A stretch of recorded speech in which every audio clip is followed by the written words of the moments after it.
నమస్కారం. ప్రతిధ్వనికి స్వాగతం. రాష్ట్రంలో సామాన్యుడి రక్తం పీల్చి వేల కోట్లు కొల్లగొట్టిన మద్యం కుంభకోణం ఇప్పుడు మరోసారి సంచలనం సృష్టిస్తోంది. 2019 నుంచి 2024 మధ్య 5 ఏళ్లలో సుమారు 3,500 కోట్లు అవినీతికి పాల్పడినట్లు ఇప్పటికే స్పెషల్ ఇన్వెస్టిగేషన్ టీం తేల్చింది. దశలవారీ మద్యపాన నిషేధం అని నమ్మబలికి ఆనక ఆ ప్రభుత్వం ద్వారానే మద్యం వ్యాపారాన్ని చేజిక్కించుకొని తెర వెనక కొన్ని శక్తులు అడ్డగోలుగా లాభపడ్డాయి. ఆ లిక్కర్ మాఫియా అసలు కథ ఇప్పుడిప్పుడే బయటపడుతోంది. ఎన్ఫోర్స్మెంట్ డైరెక్టరేట్ దర్యాప్తులో ఈ కుంభకోణానికి సంబంధించి అంతిమ లబ్ధిదారు ఎవరో తేల్చేందుకు వేగంగా అడుగులు పడుతున్నాయి. ఈ క్రమంలోనే మాజీ సీఎం జగన్మోహన్ రెడ్డిని ఈడీ విచారించనున్నట్లు తెలుస్తోంది. త్వరలోనే ఆయనకు నోటీసులు జారీ చేసే అవకాశం ఉంది అన్న సమాచారం రాజకీయ ప్రకంపనలు సృష్టిస్తోంది. ప్రజల ప్రాణాలతో చెలగాటమాడిన ఈ మొత్తం కుంభకోణంలో జగన్ అండ్ కో పైనే వేళ్లన్నీ ఎందుకు చూపిస్తున్నాయి? ఇదే అంశంపై నేటి ప్రతిధ్వని. ఈరోజు చర్చలో పాల్గొంటున్న వారు లంకా దినకర్ గారు, 20 సూత్రాల అమలు కమిటీ చైర్మన్ విజయవాడ నుంచి, అట్లాగే పోతుల బాలకోటయ్య గారు, ఏపీ సామాజిక సంక్షేమ మండలి చైర్మన్ హైదరాబాద్ నుంచి. నమస్తే అండి ఇద్దరికి. ముందుగా దినకర్ గారు, 2019 నుంచి 24 మధ్య రాష్ట్ర ప్రజల ప్రాణాలతో చెలగాటమాడిన ఈ మద్యం కుంభకోణంలో ప్రస్తుత పరిణామాలు, ఈడీ దర్యాప్తు వేళ మాజీ సీఎం జగన్ పేరు తెరపైకి రావడానికి కారణాలు ఏంటండి? 2019 ఎన్నికల్లో మద్యపానాన్ని నిషేధిస్తాం అని ప్రజలకి హామీ ఇచ్చి ఏదైతే అధికారంలోకి వచ్చిన తర్వాత దశల వారీగా నిషేధిస్తాం అని ఒక మాయమాటగా చెప్పి అనంతరం మద్యంతోటే వ్యాపారం, మద్యంతో వచ్చే ఆదాయము మా జేబులు నింపుకోవటానికి ప్రజల ఆరోగ్యం ఎంత చెడిపోయినా పర్లేదు, నాణ్యత లేనటువంటి మద్యంతో ప్రజల యొక్క జీవితంతో చెలగాటాలు ఆడి వారి అనుంగ మిత్రుల ద్వారా వివిధ రకాల మద్యం తయారీ కంపెనీలని ఏర్పాటు చేపించి ఇప్పటికే ఉన్నటువంటి కంపెనీలలో కూడా వాళ్ళు చొరబడి నాణ్యత లేని మద్యాన్ని ఏదైతే దాన్ని ఉత్పత్తి చేసినటువంటి ఆ మద్యాన్ని ఏదైతే ప్రజలకి ప్రాణాలతో చెలగాటమాడేటటువంటి విధంగా నగదు రహిత ట్రాన్సాక్షన్స్ వ్యవహారాలు ఏవైతే ఉన్నాయో దేశవ్యాప్తంగా జరుగుతున్నటువంటి క్రమంలో దానికి కూడా తిలోదకాలు ఇచ్చి, అంటే ఎక్కడైతే డిజిటల్ పేమెంట్స్ని కనుక అలౌ చేస్తే వారు ఈ యొక్క తప్పులు జరిగేటటువంటి ఎంత అమ్మకం అవుతుంది, ఎంత ఉత్పత్తి జరుగుతుంది అనేటటువంటి అంశం బయటికి రాకుండా మభ్యపెట్టి దాని ద్వారా లబ్ధి పొందాలి అనేటటువంటి ఒక కుట్రకోణం స్పష్టంగా కనపడింది. ప్రజల్ని ఏదైతే వారు ఇచ్చినటువంటి హామీ తుంగలోకి తొక్కడమే కాదు, కరోనా సమయంలో ఉపాధ్యాయుల్ని సైతం మద్యం షాపుల దగ్గర బారులు నిలబడినటువంటి మద్యం వినియోగదారుల్ని నియంత్రించేటటువంటి దానికి ఉపాధ్యాయుల్ని పెట్టినటువంటి దుస్థితి. అంటే ఏ విధంగా వ్యవస్థల్ని మొత్తాన్ని కూడా ఏదైతే ఆదాయ వనరుగా మార్చుకోవాలి, మేము మద్యాన్ని నిషేధిస్తాము అని చెప్పి వచ్చినటువంటి వైఎస్ జగన్మోహన్ రెడ్డి గారు దాన్ని ఆదాయ వనరుగా మార్చుకునేటటువంటి ప్రయత్నం, ధరలకి సంబంధించినటువంటి దానిలో కూడా ముందు ఎక్కువ ధరలు పెట్టినందువల్ల మద్యం నియంత్రణ జరుగుతుంది అని చెప్పి నమ్మబలకటం, మళ్ళీ తర్వాత దాన్ని ఆ పాలసీని మొత్తాన్ని కూడా మార్చేసి ఏ విధంగా పెద్ద వేల కోట్ల రూపాయల దోపిడీ, ఇవాళ సూట్ కేసుకి ఇంత అని తీసుకునేటటువంటి దానికి 150 నుంచి 600 రూపాయలు అనేటటువంటి దాన్ని తేల్చారు, బాగానే ఉంది. అసలు ఉత్పత్తి ఎంత, నగదుతోటి జరిగినటువంటి వ్యవహారాలు ఎంత, ఈ ఉత్పత్తి జరిగింది మొత్తం కూడా అకౌంటింగ్లోకి వచ్చిందా లేదా అనేటటువంటి అంశం కూడా ఒక సంశయాత్మకమైనటువంటి పరిస్థితి.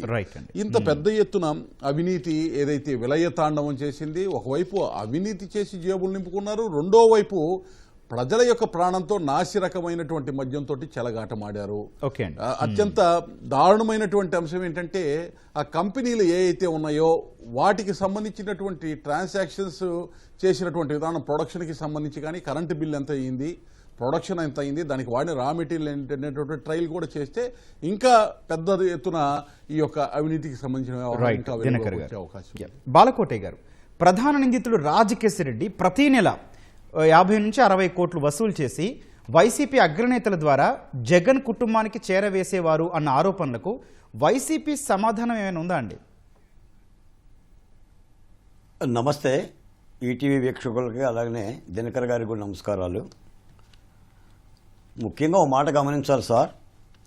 రాష్ట్ర ప్రజలు కానీ లేదంటే రాష్ట్రంలో ఉన్న మేధావులు కానీ రాజకీయ పక్షాలు కానీ దాదాపు 7-8 మాసాలుగా ఆంధ్రప్రదేశ్లో సిట్ ద్వారా కానీ ఈడీ ద్వారా కానీ మద్యం ముడుపుల కేసు విచారణ జరుగుతున్నా వరుసగా రాజకాశిరెడ్డి గారి దగ్గర నుంచి ధనంజయ రెడ్డి గారి వరకు పట్టుబడుతున్నా, జైళ్ళకు వెళుతున్నా, జైల్లో ఉంటున్నా ఇప్పుడు మీరు అడిగినట్టుగా జగన్మోహన్ రెడ్డి గారు మాట్లాడటం లేదు, లేదా వైసీపీ నాయకులు మద్యం ముడుపుల గురించి మాట్లాడటం లేదు. అంటే ఏంటి? మౌనమే అర్ధాంగీకారం. మేము నేరం చేశామని అంగీకరించడమే అంతర్భాగంగా. లేకపోతే మాజీ ముఖ్యమంత్రి జగన్మోహన్ రెడ్డి గారు పాత్రికేయ సమావేశం పెట్టి 2 గంటలు 3 గంటలు విలేకరులతో మాట్లాడుతున్న ఓపిక ఉంది. కానీ తన పార్టీ మీద, తన నాయకుల మీద, తన సహచరులందరూ జైలుకు పోతుంటే, చెవిరెడ్డి భాస్కర్ రెడ్డి గారు కానీ ముదిన్ రెడ్డి గారు కానీ పోతుంటే, ఈ మద్యం ముడుపుల కేసులో మేము ఏ నేరం చెయ్యలేదు, మేము ధర్మరాజులమి లేదా ధర్మప్రభువులను ఎందుకు చెప్పడం లేదంటే వాళ్ళు చేశారు కాబట్టి. మీకు ఒక మాట చెప్తానండి, దొంగ ఎప్పుడు నేను దొంగనని చెప్పడం, నేరం చేసిన వాళ్ళు ఎప్పుడు కూడా నేను నేరగానని చెప్పరు. దీన్ని ఎలాగైనా అర్థం చేసుకోవాలి. కాకపోతే ఏంటంటే రాజకీయం కోసం ఇది డైవర్షన్ రాజకీయాలు, చంద్రబాబు నాయుడు గారు కుట్ర చేస్తున్నాడు, మేము సజ్జనులం, మేము సత్యహరిశ్చంద్రుని యొక్క తమ్ములం బామర్దులని మాట్లాడటం తప్ప ఇప్పటికైనా నోరు తెరమనండి జగన్మోహన్ రెడ్డి గారిని. చెప్పాలి కదా, ఒక్క రోజుకి 50 కోట్ల నుంచి 60 కోట్ల రూపాయల ముడుపులు వరుసగా పలానా ముద్దాయి పలానా ముద్దాయి పలానా ముద్దాయి అని ఈడీ చెబుతుంటే దాదాపు 442 కోట్ల రూపాయలు ఈడీ జప్తు చేస్తే, జప్తు చేసినా కూడా జగన్మోహన్ రెడ్డి గారు నోరు తెరవకపోవడంలో అంతర్యం ఏంటి? దాని మర్మం ఏంటి? కానీ నెలకి 50 నుంచి 60 కోట్లు అంటే ఏంటంటే అవి డబ్బులా ఇంకేమన్నా? చూడాలి. చాలా ఆశ్చర్యంగా. సార్ నేను మాట చెప్తాను సార్, శ్రీశ్రీ గారు అంటాడు బానిసకొక బానిసకొక బానిసనని. ఇప్పుడు గుమస్తాకొక గుమస్తాకొక గుమస్తా. ఇప్పుడు కె నాగేశ్వరరెడ్డి గారికి ఒక గుమస్తా, శివశంకర్ రెడ్డి గారు. మరి ఆయనకి ఎంతమంది గుమస్తాలు ఉన్నారు? నాగేశ్వరరెడ్డి గారే జగన్ గారికి గుమస్తా. ఎంతమంది గుమస్తాలను పెట్టారు? ఎంతమంది ఆలీబాబా 40 దొంగలను పెట్టారు? ఎన్ని మూటలు కట్టారు? ఈ మూటలన్నీ ఎక్కడికి పోయినాయి? ఎక్కడికి తరలించారు? ఈ అట్టపెట్టెల్లో డబ్బులు, అగ్గెపెట్టెల్లో కనుక పొలాలు ఉన్నట్టుగా అట్టపెట్టెలు డబ్బులేంటి? ఏంటి సార్? ఒక్క రోజుకి 50 నుంచి 60 కోట్ల ప్రజల మూలుగల్ని పీల్చి పిప్పి చేసింది కదా. అంత మంగళసూత్రాల డబ్బులే కదా, మహిళల మంగళసూత్రాల డబ్బులే కదా సార్. అంటే మీకు ఒక మాట చెప్తాను సార్ ఈ సందర్భంగా, ఢిల్లీ మద్యం కేసు కేవలం 100 కోట్లే, కానీ ఆంధ్రప్రదేశ్లో మద్యం ముడుపుల కేసే 3,500 కోట్లు. మీకు ఢిల్లీ మద్యం కేసులో సాక్షాత్తు ముఖ్యమంత్రి కేజీ అగర్వాల్ జైలుకి వెళ్ళారు, ఉప ముఖ్యమంత్రి సిసోడియా జైలుకి వెళ్ళారు, తెలంగాణ కల్వకుంట్ల కవిత జైలుకి వెళ్ళారు. మరి ఇక్కడ వరుసగా ఇంతమంది పట్టుబడుతుంటే తప్పనిసరిగా దీనికి సంబంధించిన మూలధాతువులు, ముఖ్యమైన నాయకులు తప్పనిసరిగా జైలుకి వెళ్ళి తీరాలండి. రైట్, ఓకే అండి. లేకపోతే ఏంటంటే ఇది ఛేదించకపోతే వ్యవస్థల మీద ఏం నమ్మకం ఉంటుంది? అయినా తాడేపల్లి తలుపు దగ్గరికి వెళ్ళిన విచారణ తలుపు లోపల పోతుందని నేను అనుకుంటున్నా. రైట్, చూద్దాం. దినకర్ గారు, మద్యం కంపెనీ నుంచి వసూలు చేసిన ముడుపులను విజయసాయి రెడ్డి, మిథున్ రెడ్డి ఇట్లా ఎవరెవరో పేర్ల మీదుగా జగన్కు చేర్చేవారిని తేల్చిన సిట్ ఈ మనీ రూటింగ్ పై ఏం చెప్పిందండి? ఇక్కడ సిట్టు దర్యాప్తు సంబంధించిన అంశాలు వార్తాపత్రిక మాధ్యమాల్లో వచ్చినటువంటి వివరాల ప్రకారము ప్రధాన నిందితుడిగా ఉన్నటువంటి A1గా ఉన్నటువంటి రాజ్ కసిరెడ్డి నెలకి 50 నుంచి 60 కోట్ల రూపాయల మధ్యన ఎంపీగా అప్పుడు ఎంపీగా ఉన్నారు, ఇప్పుడు ఎంపీగా రాజంపేటకి ఉన్నారు మిథున్ రెడ్డి గారు. వారు A4గా ఉన్నారు ఈ కేసులో. ఆయన ద్వారా ఆ రోజు రాజ్యసభ సభ్యుడిగా ఉండి ఇవాళ వైసీపీ నాయకుడిగా ఉండి వైసీపీకి రాజీనామా చేశాను అని అంటున్నటువంటి విజయసాయి రెడ్డి గారు A5గా ఉన్నారు. అలాగే వైఎస్ భారతి గారు తరఫున భారతీ సిమెంట్స్లో డైరెక్టర్గా ఉన్నటువంటి గోవిందప్ప బాలాజీ A33 ఉన్నారు. వీరందరికి ద్వారా ఈ ముగ్గురి త్రయం ఎవరైతే ఉన్నారో వీరి ద్వారా ఈ డబ్బు మొత్తాన్ని కూడా చివరికి వైఎస్ జగన్మోహన్ రెడ్డి గారి దగ్గరికి చేరినట్టు మొత్తం కూడా 3,500 కోట్ల రూపాయల వరకు కూడా 150 నుంచి 600 రూపాయల ఒక్కొక్క మద్యం కేసుకు సంబంధించినటువంటి వసూలు చేసిన మొత్తం కూడా ఒక 3,500 కోట్ల రూపాయలు జగన్మోహన్ రెడ్డి గారికి చేరినట్టు ఈ యొక్క దర్యాప్తుకి సంబంధించిన వివరాలు వార్తాపత్రిక మాధ్యమాల్లో మనం చూడటం జరిగింది. అంటే స్పష్టంగా ఒక ముందస్తు ప్రణాళిక ప్రకారము ఏ ఏ కంపెనీల దగ్గర నుంచి ఎవరెవరికి రూటింగ్ చేయాలి, మిథున్ రెడ్డి గారికి ఏ కంపెనీలు రూటింగ్ చేయాలి, అలాగే విజయసాయి రెడ్డి గారికి ఏ కంపెనీలు రూటింగ్ చేయాలి, అలాగే ఎవరైతే గోవిందప్ప బాలాజీ గారు ఉన్నారో వారికి ఏ కంపెనీల ద్వారా రూటింగ్ చేయాలనేటటువంటిది ఒక ముందస్తు ప్రణాళికాబద్ధంగా ఆయా కంపెనీలతోటి వారందరికీ కూడా అనుసంధానం చేసి ఆ డబ్బు మొత్తం కూడా జగన్మోహన్ రెడ్డి గారి దగ్గరికి చేర్చినట్టు స్పష్టంగా కనపడుతుంది. ఆ డబ్బు మళ్ళీ వేరే పెట్టుబడులకి ఎక్కడికి వెళ్ళింది, ఏ విధంగా ఆ డబ్బు వినియోగింపబడింది, ఎక్కడ ఉంది అనేటువంటిది ఆ ట్రయల్ ఏదైతే ఉందో, మనీ ట్రయల్ ఉందో, ఈడీకి సంబంధించినటువంటి వారి యొక్క దర్యాప్తులో వారికి సంబంధించినటువంటి వివరాలు పొందుపరిచినటువంటి విధంగా ఉండే అవకాశం ఉంది. రైట్ అండి. బాలకోటయ్య గారు, కుంభకోణానికి సంబంధించి జగన్ ముఖ్యమంత్రిగా ఉన్నప్పుడు సీఎంఓలో కీలక ఆఫీసర్లతో పాటుగా ధనంజయ రెడ్డి, అట్లా కృష్ణమోహన్ రెడ్డి ఇంకొందరి పాత్ర కూడా ఎందుకు వివాదాస్పదమైంది? సార్, ధనంజయ రెడ్డి గారు కానీ కృష్ణమోహన్ రెడ్డి గారు కానీ ఐఏఎస్ అధికారులు మరి ఏ నేరం చేశారో, ఏ దౌర్భాగ్యం ఆవహించిందో కానీ వాళ్ళ బిడ్డలు కానీ వాళ్ళ కుటుంబాలు కానీ వాళ్ళు జైలుకి వెళ్తారని ఊహించలా.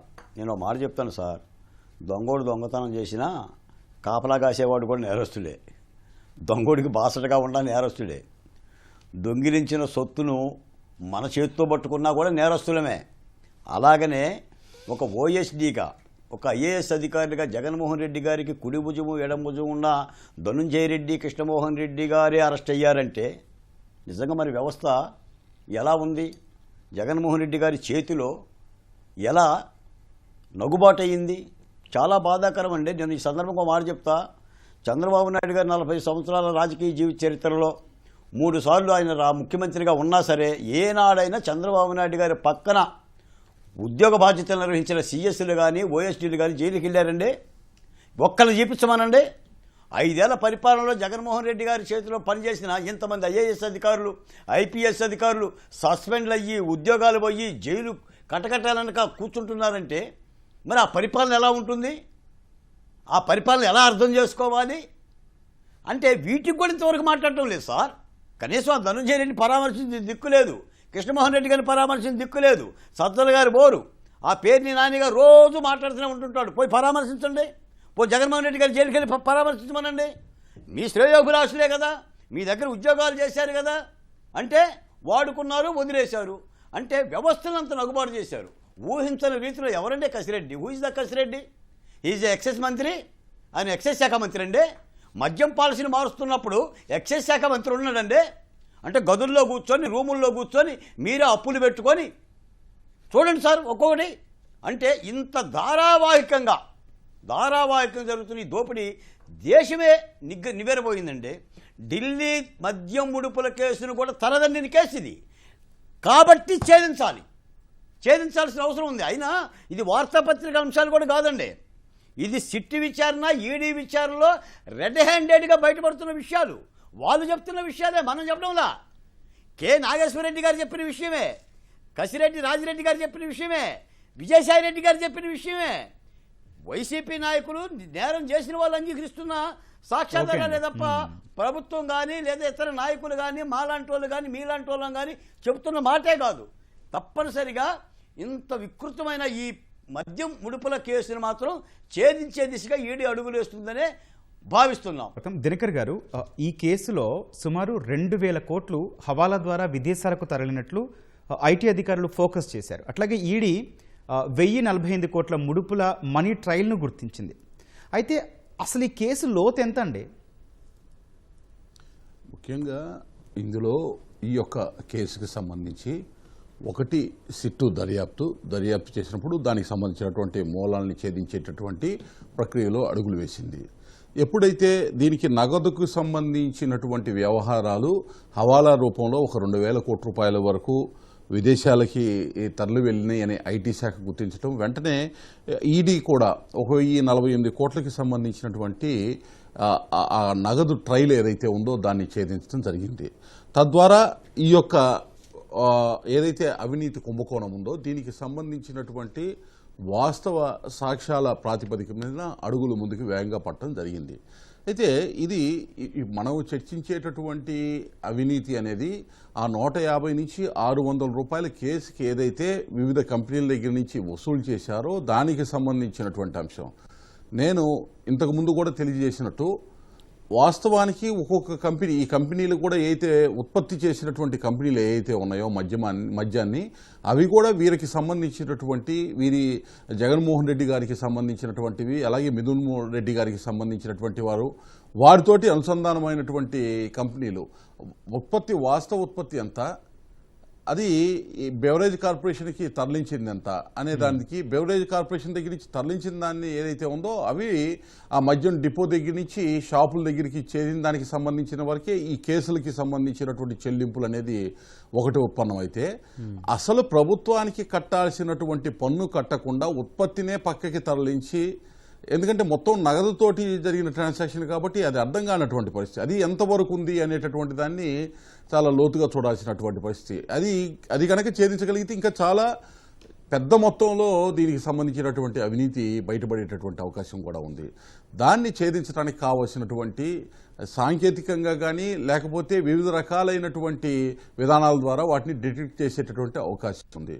వాస్తవంగా ఉత్పత్తి చేయడానికి వాడినటువంటి విద్యుత్ శక్తి ఎంత, దానికి వాడినటువంటి రా మెటీరియల్ ఎంత, వచ్చినటువంటి అవుట్పుట్ ఎంత అనేటటువంటి దాన్ని, ఆ నిష్పత్తిని ఛేదించగలిగితే ఏదైతే ప్రభుత్వానికి రావాల్సినటువంటి ఎక్సైజ్ డ్యూటీ కూడా కట్టకుండా తరలించినటువంటి మద్యం, అదే వివిధ బయట రాష్ట్రాలకు ఏమన్నా తరలించారా, ఇక్కడే వాడారా, లేకపోతే బెల్ట్ షాపుల్లాగా పెట్టి వాటిని అమ్మారా, ఈ అంశాలను కూడా ఛేదిస్తే దీనిలో చాలా లోతైనటువంటి ఇతర అంశాలు కూడా బయటపడేటటువంటి అవకాశం ఉంది. బాలకోటయ్య గారు, ఈ కేసులో ఇప్పటికే 442 కోట్ల ఆస్తులను ఈడీ జప్తు చేసింది. అంటే ప్రాథమికంగా ఆధారాలు ఉన్నాయని అర్థమవుతుంది. అయినా వైసీపీ ఇదంతా రాజకీయ కక్ష సాధింపు అని ఎట్లా సమర్థించుకుంటోందండి? గౌతమ్ గారు, స్పష్టంగా చెప్తున్నా, ఈడీ నిర్ధారించింది 1,048,45 రూపాయలు మనీ లాండరింగ్ జరిగిందని గుర్తించింది. 2, 442 కోట్ల రూపాయలు జప్తు చేసింది. ఆంధ్రప్రదేశ్లో సిట్టు 3,500 కోట్ల రూపాయల కుంభకోణం జరిగినట్టుగా విచారణ చేపట్టింది. దాదాపు నిందితుల సంఖ్య 40కి పైమాటే. ఇప్పటికి దాదాపు 10, 12, 2 డజన్ల మంది అరెస్ట్ అయ్యారు. కొంతమంది బెయిల్ మీద వచ్చారు, కొంతమంది జైల్లో ఉన్నారు. ఆఖరికి ఈడీ దర్యాప్తు, సిట్టు దర్యాప్తు తాడేపల్లి గేటు వరకు వెళ్ళినాయి.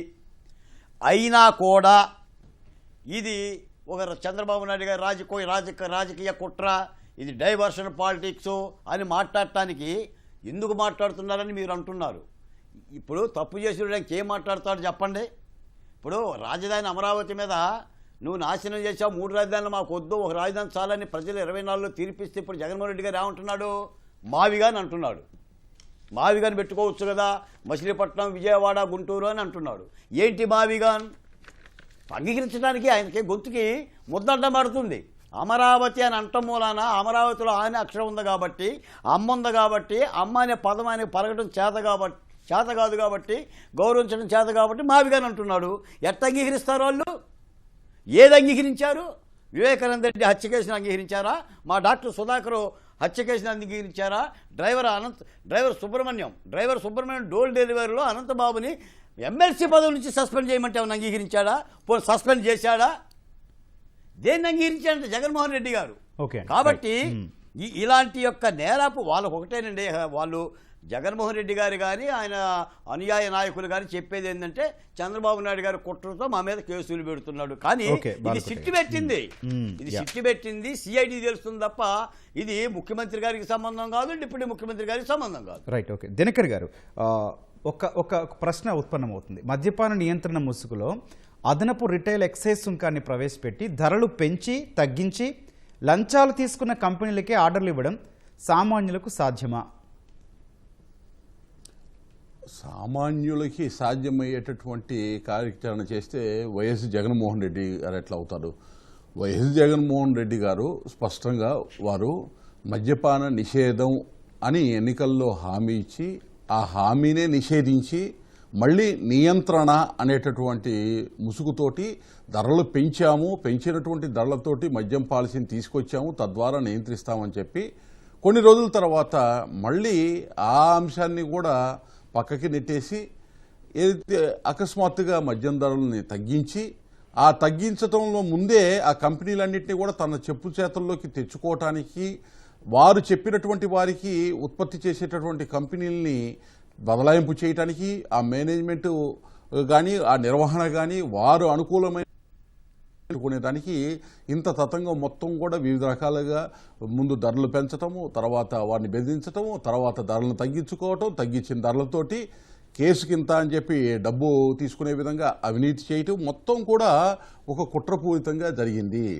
అసలు మద్యపాన నిషేధం సంగతి పక్కన పెడితే నియంత్రణ గురించి మాట్లాడేటప్పుడు అసలు డిఅడిక్షన్ సెంటర్స్ని ఎక్కడ ఆపరేట్ చేశారు? కనీసం డిఅడిక్షన్ సెంటర్స్ని ఆపరేట్ చేసినట్లయితే కొంతవరకైనా నమ్మేటటువంటి పరిస్థితి ఉండేటటువంటిది. డిఅడిక్షన్ సెంటర్స్ని కూడా నడపలేదు, నిషేధాన్ని నిషేధించారు, నియంత్రణ ముసుగుతోటి కంపెనీలని గుప్పిట్లోకి తెచ్చుకున్నారు, తద్వారా ఈ అవినీతి తతంగం మొత్తాన్ని కూడా నడపగలిగారు. అంటే ఒక రకమైనటువంటి ఫ్యాక్షన్ భావజాలం ఏదైతే ఉందో బెదిరించి కంపెనీలని చేతిలోకి రాబట్టుకోవడానికి ఇంత పెద్ద కుట్రని నడిపారు. ఒక పద్ధతి ప్రకారం ఒక ప్రణాళికాబద్ధంగా ఈ కుట్ర అనంతరం ఏదైతే ఉందో వారు ఎవరెవరైతే వ్యక్తులు ఇందాక మనం అనుకున్నామో మిథున్ రెడ్డి గారు కానీ, విజయసాయి రెడ్డి గారు కానీ, అలాగే భారతీయ సిమెంట్స్లో డైరెక్టర్గా ఉన్నటువంటి గోవిందప్ప బాలాజీ గారు కానీ, వీరందరినీ కూడా సమయుక్తపరిచి కావాల్సినటువంటి డబ్బుని దోచుకున్నారు. ప్రజలు ఎంత ఇబ్బంది పడుతున్నారు, ఈ నాణ్యత లేని మద్యం వల్ల ఎంతమంది మరణిస్తారు, లివర్ సోయాసిస్ ద్వారా ఎంతమంది ఇబ్బంది పడ్డారు, ఎంతమంది అనారోగ్యానికి గురై మరణించారనేటటువంటి దాన్ని కూడా ఎక్కడా కూడా దృష్టిలోకి తీసుకోకుండా కేవలం ఆదాయ వనరుగా మద్యంని ఆదాయ వనరుగా చూసి ప్రయత్నం మాత్రమే జగన్మోహన్ రెడ్డి గారు చేశారు. బాలకోటి గారు, చివరిగా ఇప్పటి వరకు జరిగిన అరెస్టులు, వాంగ్మూలాలు, సిట్ విచారణలో తేలిన అంశాల ప్రకారం ఈ లిక్కర్ స్కామ్లో జగన్ విచారణ జరగకుండా కేసు కొలిక్కొస్తుందా? అది సాధ్యమేనా? గౌతమ్ గారు, 2021-22 ఢిల్లీలో ప్రభుత్వం ఆధ్వర్యంలో జరుగుతున్న మద్యం అమ్మకాలను ప్రైవేటు పరం చేసి 100 కోట్ల రూపాయల స్కామ్ జరిగింది. ఆంధ్రప్రదేశ్లో 2019-24 మధ్య ప్రైవేటు వ్యక్తుల చేతుల్లో ఉన్న మద్యాన్ని ప్రభుత్వమే పాలసీగా పెట్టి అమ్మకాలు చేతబట్టి 3,500 కోట్ల రూపాయల ముడుపుల కోణానికి పాల్పడింది. ఢిల్లీ మద్యం కేసులోనే ముఖ్యమంత్రిగా ఉన్న కేజ్రీవాల్ జైలుకి వెళ్ళాడు. మరి ఆంధ్రప్రదేశ్ మద్యం కేసులో మాజీ ముఖ్యమంత్రి జగన్మోహన్ రెడ్డి గారు జైలుకి వెళ్ళడండి? వెళ్లాల్సిన అవసరం లేదా? నేను మాట చెప్తాను సార్, ఇక్కడ వ్యవస్థలు నిలబడాలి. సిట్ కానీ, ఈడీ కానీ, దర్యాప్తు సంస్థల యొక్క నిజాయితీ నిలబడాలి, విశ్వసనీయత నిలబడాలి.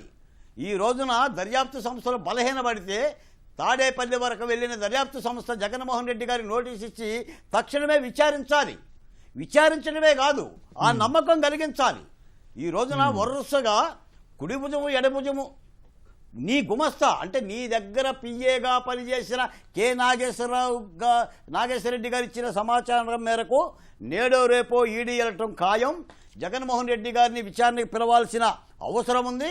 ఆయన విచారణకు సహకరించాలి.